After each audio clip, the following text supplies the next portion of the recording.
എൻ്റെ കുട്ടിക്കാലത്ത് പെരുമ്പാവൂരിൽ നിന്നും എൻ്റെ അച്ഛൻ്റെ കൈകളിൽ പിടിച്ച് ഒരു കൊച്ചുകുട്ടിയായി വന്ന് ഈ തൃപ്പൂണിത്തുറ അത്താഘോഷം ഒരുപാട് വർഷങ്ങൾ കണ്ടിട്ടുള്ളൊരു വ്യക്തിയാണ് ഞാൻ. അന്നൊന്നും എൻ്റെ ജീവിതത്തിൽ ഞാൻ സ്വപ്നത്തിൽ പോലും വിചാരിച്ചിട്ടില്ല ഈ അത്താഘോഷത്തിൻ്റെ ഒരു മുഖ്യാതിഥിയായി ഈ വേദിയിൽ നിൽക്കാൻ കഴിയുന്നു.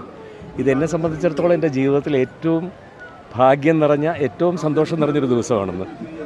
കാരണം ഒരു മലയാളിയെ സംബന്ധിച്ചിടത്തോളം, അല്ലെങ്കിൽ എന്താ പറയുക, ഒരു ഭാരതീയനെ സംബന്ധിച്ചിടത്തോളം തന്നെ ഓണം എന്ന് പറയുന്നത് അത്ര വിശേഷപ്പെട്ട ഒരു ഉത്സവമായി മാറിക്കഴിഞ്ഞു. ഇന്ന് കേരളത്തിൽ മാത്രമല്ല, ലോകം മുഴുവനാണ് ഓണം ആഘോഷിക്കുന്നത്. അപ്പോൾ ആ ഓണത്തിൻ്റെ വരവറിയിക്കുന്ന ഏറ്റവും ഭംഗിയായിട്ടുള്ള, ഏറ്റവും കളർഫുള്ളായിട്ടുള്ള, ഒരു ജാതിയില്ല, മതമില്ല, എല്ലാവരും ഒത്തൊരുമിച്ച് ആഘോഷിക്കുന്ന ഈ അത്താഘോഷത്തിൻ്റെ ഭാഗമാകാൻ കഴിയുന്നത് മഹാഭാഗ്യങ്ങളൊന്നാണ്.